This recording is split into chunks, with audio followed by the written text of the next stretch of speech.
When 1.0 started, they said this is the beginning of the digital revolution. And I always thought to myself, 10, 15 years from now, this is when the revolution really starts, because people would have grown up with computers and this whole digital area. So there's no kind of surprise to me that things like Twitter and Facebook are really happening now as opposed to 15 years ago. And there is a real kind of, I think, a real movement happening where digital culture is almost taken over. I've still got my memory for the first festival, thankfully. It was a long weekend at the ICA, the Institute of Contemporary Arts. There's probably, 1,500 people. So quite a kind of niche-y, cliquey kind of thing in London. I helped produce it. It was great. There was a real kind of vibe about it, a real kind of pioneering spirit to some degree.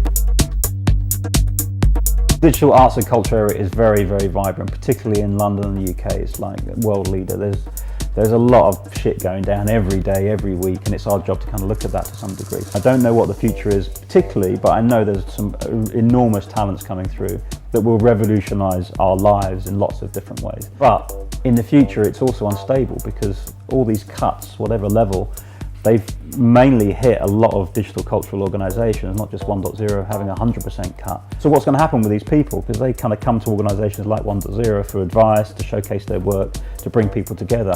So two things are going to happen. Either they're going to start to leach out and go abroad to other places, or maybe, in a positive way, maybe there's a just complete backlash. It's like, fuck you, we're going to do it anyway.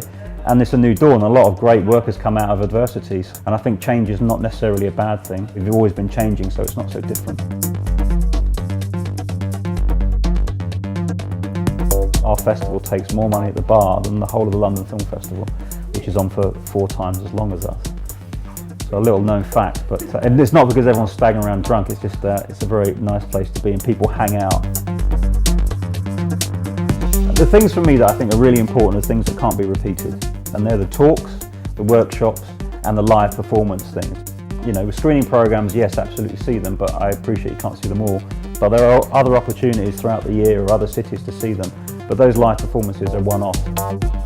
Being at that juxtaposition between art, culture, entertainment, and design is a dream, really. If someone said, you'd have a job like this, I would have bitten off both my arms and chopped both my legs off. Probably wouldn't have been much useful, but I would have, really jumped at that. So to be here now is I feel very lucky.